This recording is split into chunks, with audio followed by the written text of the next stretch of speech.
Hello, everybody. This is Bart Sharp, and you are on Becoming Quantum Conscious at United Public Radio Network and UFO Paranormal Radio Network at 107.7 and 103.5, broadcasting out of the beautiful city of New Orleans, Louisiana. Also, we're on the UPRN Talk Radio website, Roku, YouTube, and Facebook. Wow. Hope everybody's doing well out there. There's all kinds of different things happening. I'm glad January is over. I'm not a January person. I have a January curse personally.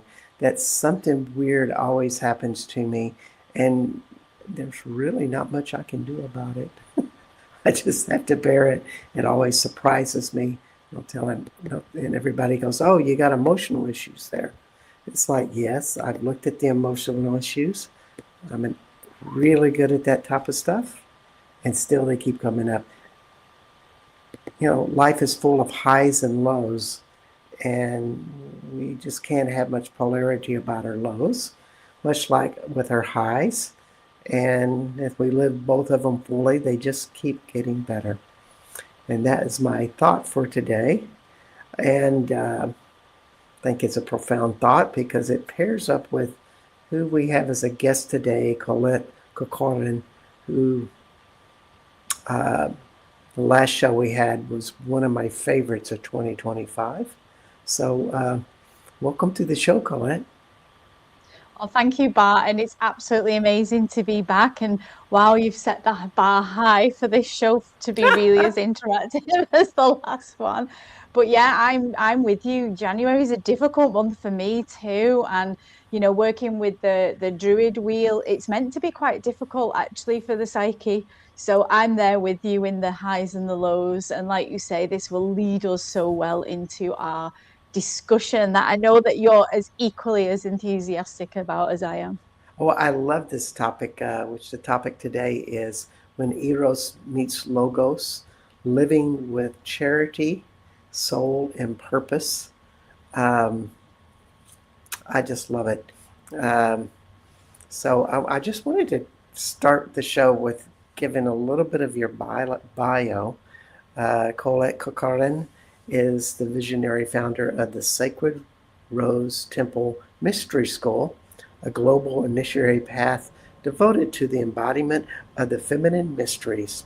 An international teacher, Druid priestess, and faculty member at the Shift Network, Collette guides women into deep remembrance, where ancient wisdom, somatic embodiment, and modern psycho-spiritual healing converge.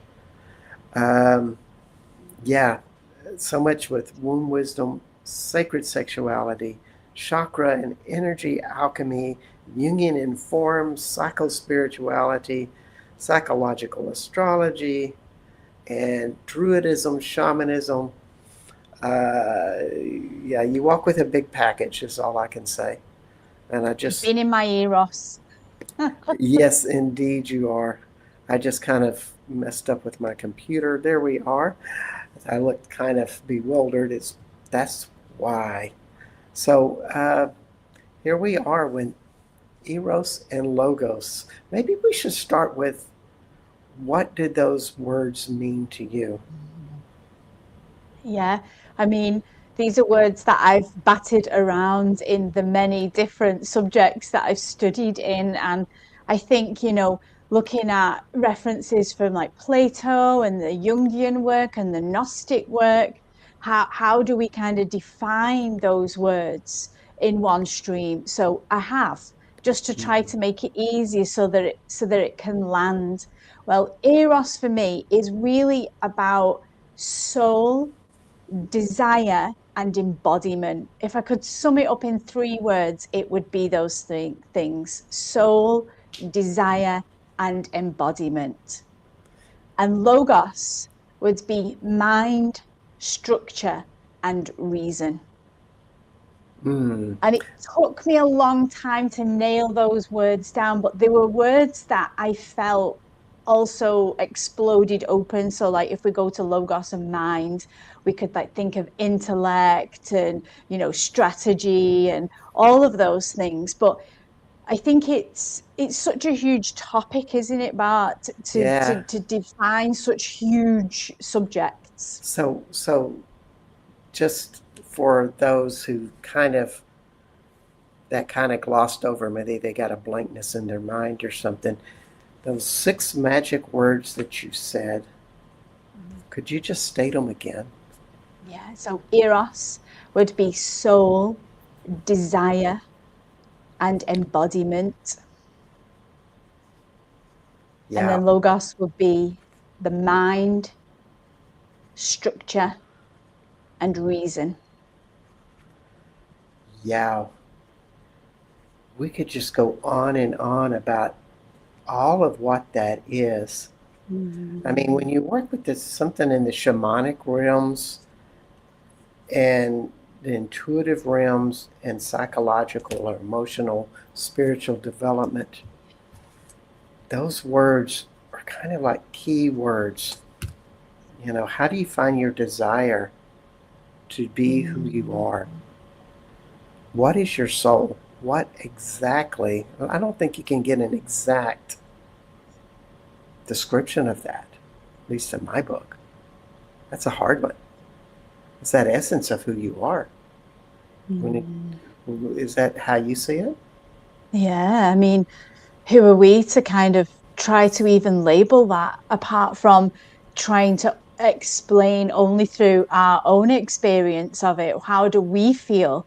What's our experience of our own version of what soul is? Because, you know, philosophers over the years and psychotherapists and shamans have tried to describe it, but I think it's an experience that you can word from your own personal, you know, experience of it, and you go for it, you try that because I try to define it, and it kind of gets you into this really deep, well, thought process, logos, and a Mm-hmm. really deep feeling process, eros.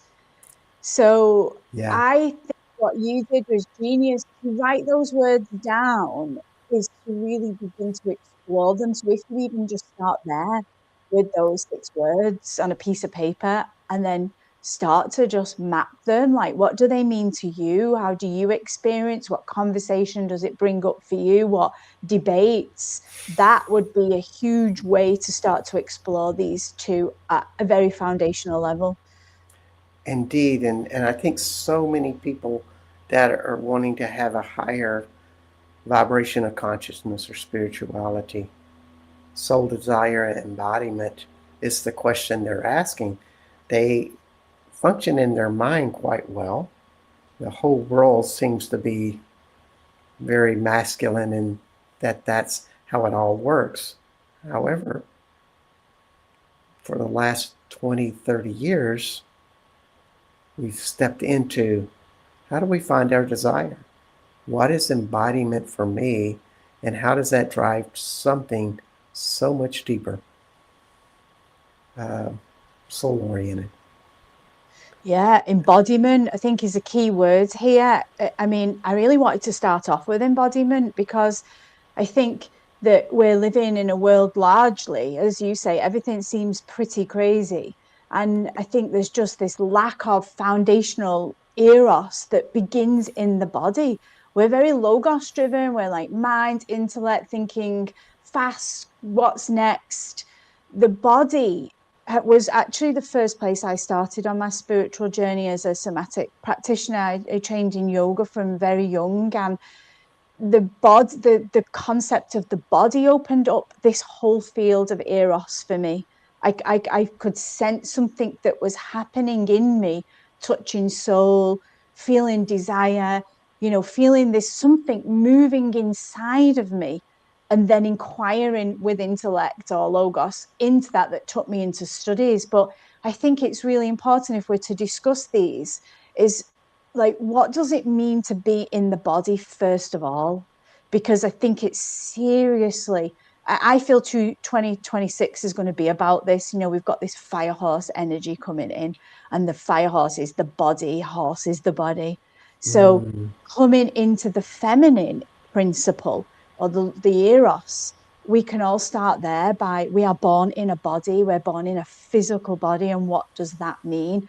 And I wanted to start off with our viewers tonight, just to get this as an experiential experience of Logos and Eros. So if I can, I'd love to start with the Eros and just get everybody to just take a minute to take a big deep breath, and maybe close your eyes if you feel that you wish to do it this way. And just notice where your feet are first of all. And notice that you may have not even noticed your feet today. So just take a little hello to the feet and just begin to use your mind to crawl up the body, imagining the legs, the knees, and just find your seat where you're sat. And coming up into the heart, the beat of the heart. And really important when we come into Eros, I think, is the breath. So just feeling, first of all, what it's like to take a big, deep inhalation. And take a big exhalation, a sigh that lets the nervous system settle. And you can do that a couple of times to just really feel that the inhale is bringing in this life force. The exhale is allowing release. And when we exhale and we release, we kind of sit further in our body. So just take a little smooch and sit in your seat a little more and feel the weight of your body and allow it. Eros is not a new concept. Your body knows it. It was born with it. And it's a matter of just taking that breath in now and breathing into the body in search of the Eros. And as you go in, I want to just plant some words. And as I say the words, breathe them in the body and see if you can locate them. You might not, it doesn't matter. Let it go if it doesn't happen. But see if you can get a sense of these words with every breath. So aliveness,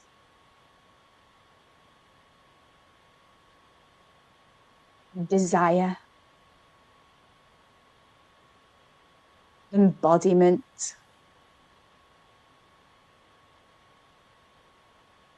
vitality, sensuality,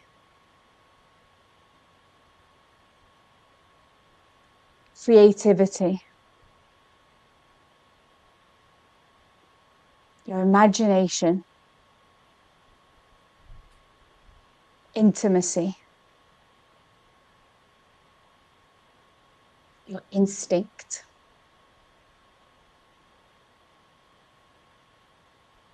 presence,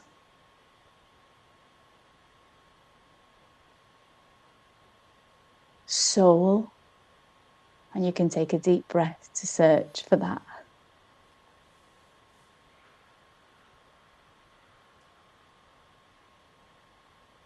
Felt meaning.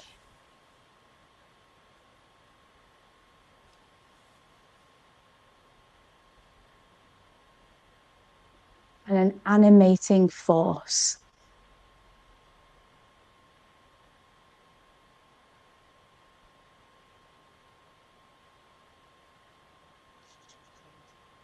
Just feel with your inhalation and your deep exhalation as though you're enlivening all those words back in your body. They're already there. You're just activating them. That's Eros. There's some words that allow you to connect to the nature of Eros in your body.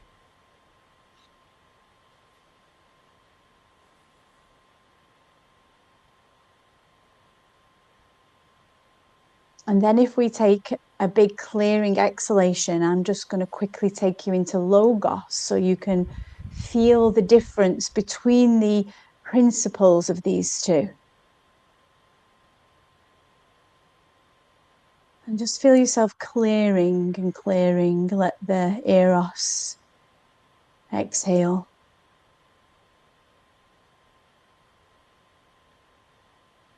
And And then you're going in search of the logos in the body. Where does it sit in the body as I say these words? Notice where the principle goes. When I say and you breathe the word clarity, discernment, meaning,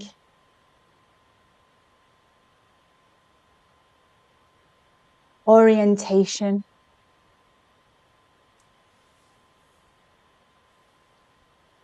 structure,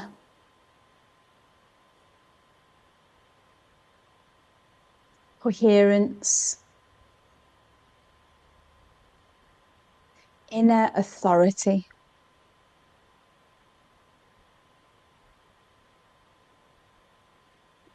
Conscious choice,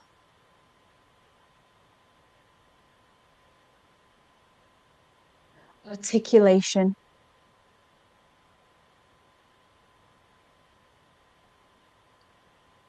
boundaries,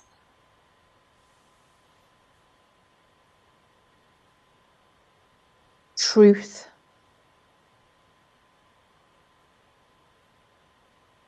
integration,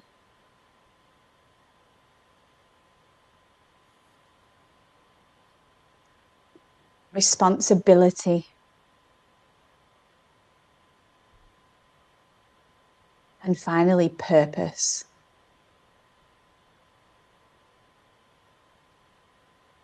And then with your breath, just take in the activation of logos in the body. Mm. So how did that feel, Bart? What were you sensing as you moved Well, from one to the other? every word had a certain sensual activation in my body. One would be in the second chakra, one would be in the heart, different parts of the brain, different feelings that would show up that would resonate in a certain area of my body. It really gives you some insight about the soul. When we think about the soul, we think about, oh, this is our deep purpose that we've had all of our lives, and maybe it's past lives, and it rolls along through that, which I'm sure that has a big relevance. However, the soul's purpose is also being in clarity of the moment, about what facilitates you in the highest forms, or what you really find meaningful in your life. The soul follows in that development as well. Yeah. What a wonderful exercise. I could feel when I've done that exercise. I love that you've gone to soul, like your psyche's pulled you to something to muse upon and to feel into. For me, I get this really deep logos. For me, is very up here. I kind of feel all those Mm-hmm. words from the heart up. And then Yes, when I work with the Eros, it's more down in my body for me. And I yes. love what that exercise does is Bart just demonstrated that you're such you're the Mm-hmm. perfect student there, is that something will pull you to want to negotiate or speak with to it more.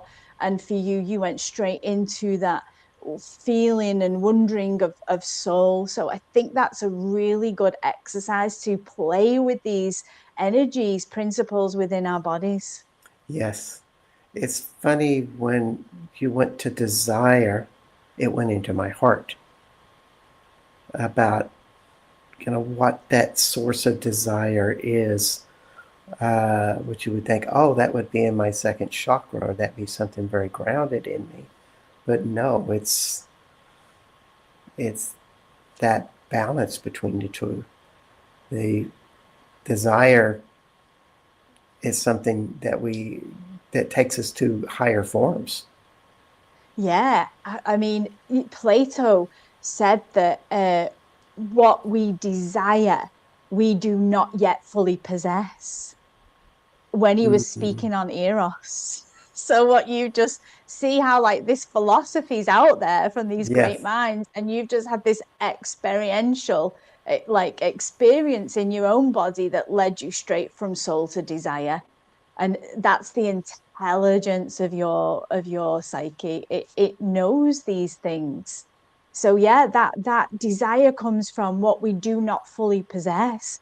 So we're desiring spiritual attainment. Me and you, we have this like deep thirst to want to embody the feminine, and that's because our soul is trying to fully kind of possess that in us. It's our learning, our life force leading us to the very lessons that we need and want.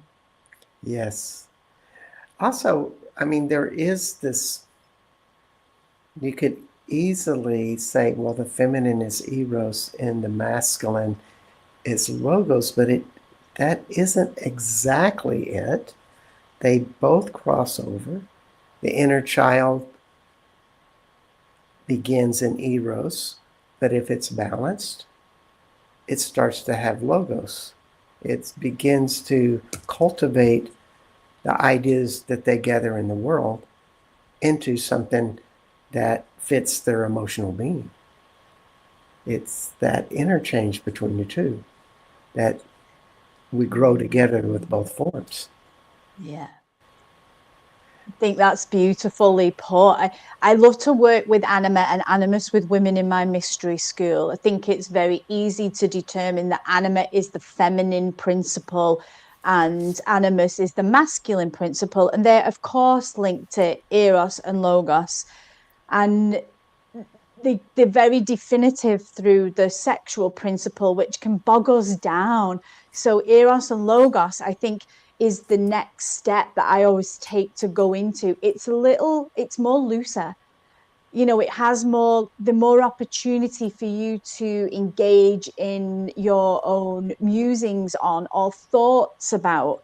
Whereas I find that with anima and animus, the male and female, that I tend to use it as a foundation for people to just kind of say, what does masculine energy look like in me, and what does it feel like for me in feminine energy? That's what I did all the work with my Jungian analyst, is really understanding what was very masculine behavior or feminine behavior principles. And then I could then easily work with the Eros and Logos, which seemed like a whole ocean of things that were more difficult for me to grasp hold of. So that's why I think the Yeah. words were helpful for me to like drink in, think about, sit with, work with, because all of this is, up here. Mm-hmm. It can float around Eros and Logos. And that's what the Eros principle really asks us to do, is to bring it into the body. And I find that a lot of people get stuck with this on a spiritual path Oh, they do. and make action, take action from it. Yeah, and that's, I just wondered how many people do you encounter with clients and in your classes and various encounters where everything in their desire was formulated by their parents. In other words, they're doing their life because they thought their mother wanted them to do it this way. And they turn, 30, 40, even 50 years old, and they're going, I really don't know what my desires is. I mean, there's real typical ones like, oh, I want to have success. I want to have romance. I want to have these things that everybody's doing, but I know there's something deeper. What the heck would that desire be for me? You find people like All, that? all, all. Unless you're not conscious of it. I think everybody has been shaped by, we're all trying to still please the parents. Either we're conscious of it or we're just not conscious of it. That has shaped us for sure. I mean, who deep down inside in a child wants to disappoint their parents? Zero. We might go through rebellions later on. I mean, I definitely did that. But I think I got to a point, as you say, that my own desires became really apparent. It felt rebellious. And actually, I hadn't realized, even though I rebelled massively, that even the rebellion was caught up still in trying to please them or displease them. So, yeah, one had gone through that stage. And then it takes a lot of bravery, doesn't it? Especially if the parents are living, to say, this is who I am. And I remember leaving like the educational consultancy and my home and my marriage and everything. I'm thinking my parents are going to think I've lost the plot. And they did. That was the beginning when I said, I don't care what my friends think, what my mum and dad thinks, what my siblings think, what the community thinks, because I was holding a big spiritual community space back in England. I'm giving this up and I'm going to change my life. And that, I think, is when Eros fully awakened, not fully, and no one's there, but really awakened in my body. And I could not do anything to push that down anymore. Mm. What does it feel like when you find it? It's all consuming. It's horrific because you have this logos eros pull that they were not integrated for me at all. So logos would say to me, no, you've got to be in this structure, you've got to be in this framework, this is how you live life. And my eros wanted to burn it all in the pits of Kali and walk out through the flames completely utterly naked and scorched. And Eros won. She won. And Mm-hmm. I know that's the strength of the Eros. And she thought that she could sail that, ship without Logos. And that wasn't the case. Eventually, I had to bring Logos in and say, okay, help me structure this. Help me put this in a direction. Don't let this burn me, because Yeah. we can get lost in the Eros. Eros can send us wild. So there is the time that they begin to want to work together, but it's a Yeah. holy fight. It is. And it was so amazing with you. I'm going to hold this thought and just let everybody know that you are listening to Becoming Quantum Conscious at United Public Radio Network and UFO Paranormal Radio Network at 107.7 and 103.5 out of New Orleans, Louisiana. My name is Bart Sharp, and our guest today is Collette Corcoran. You can find her at www.templedelarose.com. That's part English, part French. Temple de la Rose. I love it. And what amazes me about you, Collette, is you're paying the bills with this. This is your livelihood to take this, and you've taken the bull by the horns, as we say in Texas. I don't think that's an English expression, is it? But it demands more of you. It demands that you get it as clean as possible, because you're teaching it. You are on that place. So when we talk about getting deep into that Eros, you're carrying such a exploration for everybody with that. And at the same time, you're trying to have a balance with that by running a business. They both demand from you, I'm guessing. Yeah, I mean, I feel quite emotional as you said that because it's not been easy. Like, we can sit here, I can say, oh, it's very glamorous doing the work I do. It isn't. It's been super difficult. It's challenging. I am constantly having to hold myself accountable for doing the inner work myself, as well as, I've got to be running forward with clients biting my heels. And if they're not biting my heels, I'm not creating enough space for transformation. And in order to create transformation, I need to transform as well. So it's been really, really, I look back and think, oh gosh, if I could have just stayed and not awoke to this, life I could would have have been a been, school teacher. Yeah.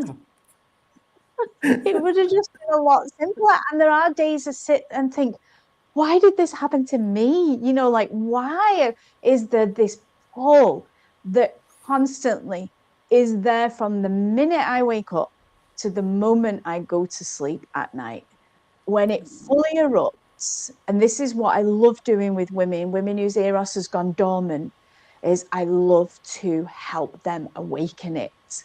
Because once that awakens fully, you don't have a choice anymore. There's no more saying, I don't want this, I don't want. It really pulls you along, and you need to get that logos in order so that it can make it productive, purposeful, in support of community and humanity, and not self-serving. Well, it's always amazing me the role with women, because traditionally it's been you hold the matriarchy of the family, you hold the spirit of the family, you have babies, you make sure the whole family is managed and going on. It's super multitasking. And then in the last 40 years, oh, now you need to go out and get a job. You need to help support the family and become your own inner self through your work. And you're like, come on, I already got a job. But it's that huge demand that women are finding. I think it really makes women sometimes dig a little deeper, that they Yeah. have to I mean, find it. yeah, I think this has been the imbalance of the logos that affected us as women, because we drank that in, that was happening within our own psyche. Me, I will hold my hand up, wanting to lead in my field and run a business and open a yoga studio, and I was running at pace of a unregulated logos animus driven woman. And it was on my mat in yoga that I found that Eros principle that was really trying to pull me back into balance. And this is where we come out blame to the sex, like toxic masculinity and all of that is nonsense. Like, because we hold logos and eros within us, these feminine masculine principles, the world out there is just a result of what's going on inside of us, regardless of what sex we say we are or identify with. And I think that's what we really need to own, is that we as women as well, unless we've done a radical amount of work, we hold a lot of logos energy. That's why out there, logos is running the field without the deeper embodiment of eros. And it's not down to a man or a woman to change that. It's down to all of us. We all, in any gendered body, have I think we need to do this. We need to start looking at what our logos and what our eros is like within our own body first. Yeah, I totally agree. I just think of the masculine right now. It can get really simplified for the masculine in the worst ways, of that everything matters to money, physical gratification, and the security that you have both of those taken care of, and in good food, and they can get that simple, and it doesn't leave much space for anything else when you're in that thing. And then you want more of it and more of it and more power, and it never fills anyone up, whether you're a man or a woman. That's the part that seems to be missing. How does a logos persona learn to expand into more? In the body, ultimately, first and foremost, get in the body. We're also super fast, and this marrying of the two really calls for a slower, talking about the action, like living it now. We need to make sure that we try to simplify things, that we pull things back at a lower pace. We're kind of racing through life as a species, as people. That logos really needs to have this space to sit in stillness. I often ask women, when did you last, forget all your fancy spiritual practices. When did you just last sit still, breathe, and come to a still point? Mm. That in itself, everything, it's a vacuum, everything falls into that still point, to that peaceful point. That's where all the moving of the inner world can start to take form. So logos is so busy doing and acting in the world that unless we create these, that's why we find a lot of men in, meditation or yoga, they find their eros because they actually just stop. They just stop and let a rhythm come through them. And I think this is key, Bart. This rhythm that's inside of us that belongs to the earth, this frequency. How often are we tuned into that? That is the dynamic resonance of Logos and Eros meeting, the heartbeat, the internal rhythm, the Schumann, the beat of the earth. And we would have done that in ancient times. We would have been in resonance with that earth's heartbeat. And we've lost that. Yeah. And when we do lose it, we want gratification to stimulate us so we feel something. I was just reading about somebody, I mean, their diet's a famous person, I won't say the name. He's really busy, and he's like, obsessed with McDonald's French fries because they're stimulating and very salty. But it's kind of like, oh, I got to put something in me so I can feel like I'm moving. Whereas if you're in that stillness, you're actually moving. You're actually getting something to move inside of you that is real. How much do It's the you, yin and the yang meeting. yeah, how much do you recommend people just put all their attention to their heart and listen to other people with their heart in that quiet space inside? Yeah. Yeah. Few people can do that for themselves. Few people are unable to sit and listen to their own heartbeat and their own breath. So there's no way that that can correlate to another person. I say anybody who's looking for devotional practice, start simple. Listen to your breath, listen to your heartbeat. Try to get another person in a room and listen to their breath. Try and be in that rhythm, internal rhythm together. It's a very profound practice. It's a tantric practice of just breathing and feeling the heartbeat of another person in a room. That will stimulate the marrying of Eros and Logos as well. Yes, it is. And I always try to surprise my guests by asking this question at various times in the show and the listeners. Um, to tell you a little bit about Collette, she is a faculty member at the Shift Network, also has her own business and own classes and tours around, I guess, United States, England, France, doing classes of all sorts. You can find her work at www.templedelarose.com. But what else are you doing besides that? What if I missed in that equation that's kind of percolating? Oh, there's a big percolation going on, Bart. You're right to intuit that. So I've got a new body of work that came out through a dream of actually Logos and Eros that was analyzed. I had this really crazy dream that I put myself in a somatic position, and this photographer came in front of me and said to me, "That is the marrying of your feminine and masculine energy. Do that position." And when I took that dream, I was so excited by it because I had a feeling I knew what it was about. And my analyst went crazy and said, "This is a body of work." And I said, I know it is. So I've developed something called Mythic Movement, and I am teaching three retreats in France at a very beautiful chateau, and they're called Lady of the Chateau, and this is all on the mythic self. And basically, there's a wonderful German photographer called Ida. She comes and photographs the women as goddesses, Persephone or Venus or the Muse.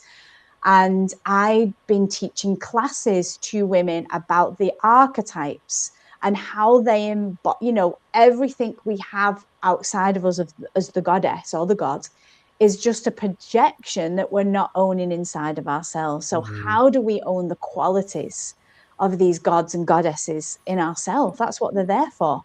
And so they feel really empowered by these activations. And when they get photographed, they have the real look of Persephone or the wild feminine or the femme noir. We're doing the dark feminine as well on one retreat. So this is a new body of work. But from that, I've just been speaking to a big retreat center this week in England where I will be doing something called Becoming the Archetype. So that works on the goddesses, and then they create their own archetype and step forward into their life, into this embodied archetype, whichever comes through their psyche. But they will be doing a lot of practices to activate the logos and the eros within their body so that Mhm. something can come forward that steps up and say, I'm your archetype that's going to step you forward into the next part of your life. That's wonderful. I think when you really start to see what your archetype is, I use Rider Waite Tarot cards for this.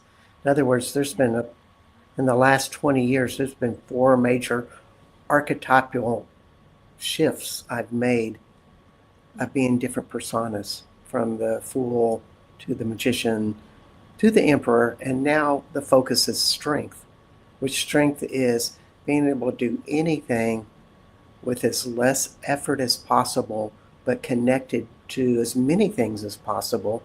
So it's all in the flow of life. Uh, that seems to be what my archetype is. So I just a big believer in that. So just a question for you. Is there anything else? Is there any other class that you got up there? Um, Yeah, I mean, I'm doing an online class soon. I think it's next week on becoming the archetype. And that class is going to be about how you develop this archetype that comes from your own psyche. I'll be doing an hour and a half class on that. wow. And I will be making as well, I have someone making oracle cards from those archetypes. So four women have already submitted the field and four cards have come out. So hopefully by the end of that class, we're going to have a full pack of cards that are generated from the people's submissions of this archetype. So that's going on next week. You are so out of the box, my friend. I've never heard of anybody approaching a workshop that way. It's so wonderful. Neat. Let's change the focus of the talk to what is it like when you start to really embody and act on or act through a highly developed eros and logos. I don't want to say balance, but full on. What's that like? What should we be looking for? It's about noticing everything in action rather than, we can get caught up in the ego about how we are and what we're like, but our actions are the truth about how our eros and our logos are running the show, shall we say. Mm-hmm. So this really helps with the women that I work with and with my own self into trying to, and it almost feels impossible, Bart, to feel how on a daily basis I'm balancing that because I'm a really bad student. Like today, I've worked all day. And so I've definitely been in Logos all day. Yeah.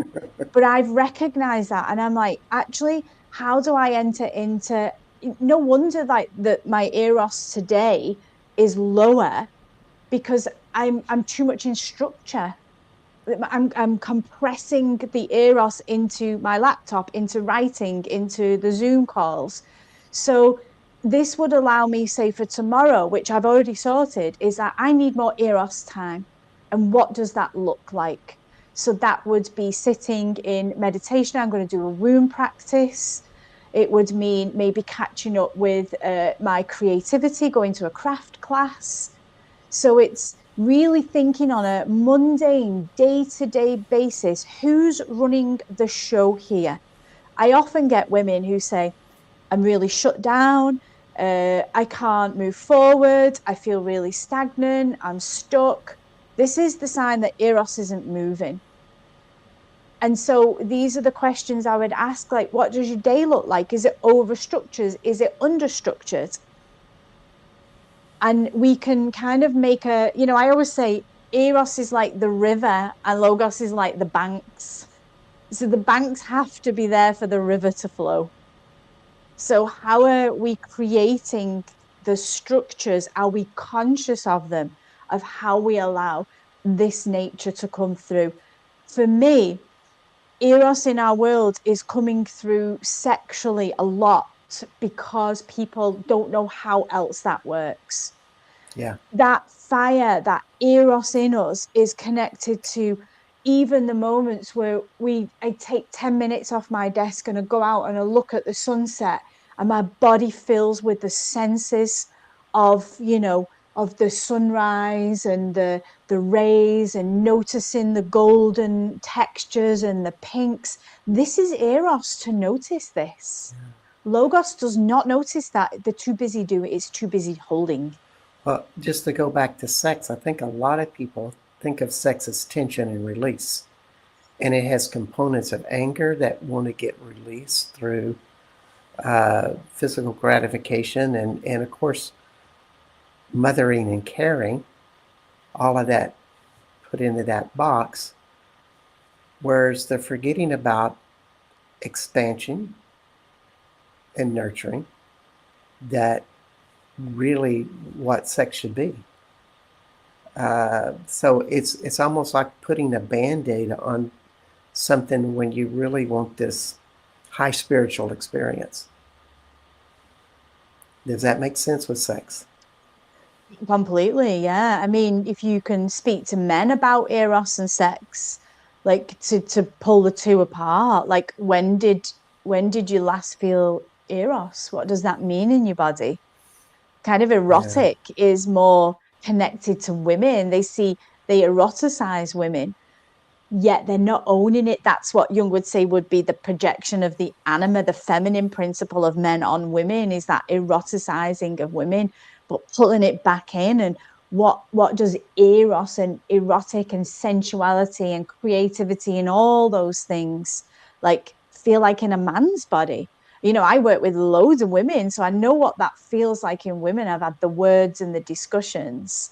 yeah, So it's that I hear a lot of the talks in psychology and spirituality about like young men like being lost in pornography and being lost in this world of like just being sexually satisfied, rather, but it's because of Eros is missing.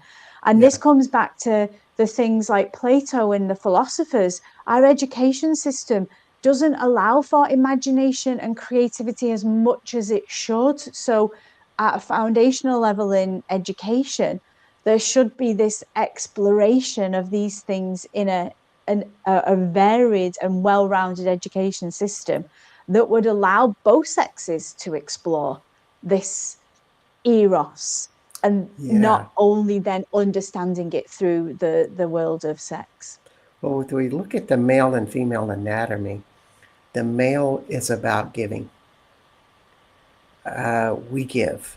And men, I don't think, realize that they're trying to be selfish, like something needs to fulfill me and gratify me, whereas opposed to, no, I become the hero by making things and building things and giving to my partner and As a woman, she receives it and expands it, and then I get that back. And but it also is in creativity with men that they give, build, and something comes back to them. Uh, that to me has always been the male part that is different than women. And I don't think men are getting that too much these days. I was going to say, I think you're quite unique in that aspect, that there seems to be a role reversal in that we are meant to overgive as women. I fall into that category. It's one of my deep wounds that is directed with my animus, and feeling that place of more being in Eros as receiving. You know, receiving is one of my keywords that I work with Eros, is receive, receive, receive. But that's a consciousness that you've just Yeah, stumbled on, Bart. Not stumbled, I can see that you've yeah. really embodied that. You've Well, made that conscious in your body. and so when we look at a magician like you, if you're receiving as an observer, we're going, she's going to percolate and build some beautiful things. Flowers are going to come out of that mouth or out of your creations or whatever. That's going to be amazing Yeah, yeah, because you know how to percolate and build that in. yeah. And imagine our world if we were all doing that, men, women, whatever gender we describe ourselves as. It's like, imagine if that was what was all around us, that was the symbiosis that was happening inside our body. We would not be living in this war-torn, violent world that we're living in. Something's wrong inside of us. And I'm not one to point fingers. I'm one to say, there's a distortion worldwide going on. And the only way we can solve it is to work on the individual self. And I think Yeah, starting with defining logos, eros, male, feminine within inside the self can really give you some idea of where you're out of balance and where you can come into more harmony. And if we work all on being on harmony on the individualistic level, imagine what it's going to look like out there. You know, we'll be truly balanced. indeed. That's wonderful. We're coming to the end of the show, so I want to have you end the show with just giving us a minute of a message that you would have for the world. And while you think of that and percolate that, I want to let everybody know that you've been listening to Collette Corcoran, and we are on the topic of Eros and Logos. But you can find Collette at www.templedelarose.com. My name is Bart Sharp, and this is Becoming Quantum Conscious at United Public Radio Network and UFO Paranormal Radio Network at 107.7, 103.5 out of New Orleans, Louisiana. So we say thank you to Cindy for joining in. So what wisdom do you want to end the show with, Collette? Something big, Bart. Yeah, I want to just say, first of all, that if anybody wants to have a feel into the logos and the eros, I've got a little survey that I can email out to everybody. And you can do, it's like a chart that you determine what you're in balance with. And then there's a synopsis at the end. I'm going to add some other little goodies to that. So you can, with my website, go to there and join my mailing list, and I'll send that out this week with all the details of this wonderful show as well that Bart gifts the world. But I want to just finish on saying, I think an important message is that, you know, the whole world is a reflection of what's going on an individual level. And as much as we're all really suffering with the injustices that are going on at the moment, the greatest thing that we can do is go inward and take a look at ourselves and try to, in a loving, compassionate, and nurturing way, see how we are on an individual level contributing to disharmony, and really try to bring ourselves into more harmony to bring the Eros and the Logos into that divine union within ourselves, and know that if we do that, that will be reflected in the wider world. So we can do this, and we have got the power within us. We're not victims. This isn't all going to end dreadfully. This is a deep awakening for us to do the work so we can create the world that many of us, and all of you that listen to Bart's show, do envisage. Yes. Well, thank you so much, Collette. It's great having you on the show. And we'll see everybody next week on Becoming Quantum Conscious. Until then, bye-bye. Bye for now.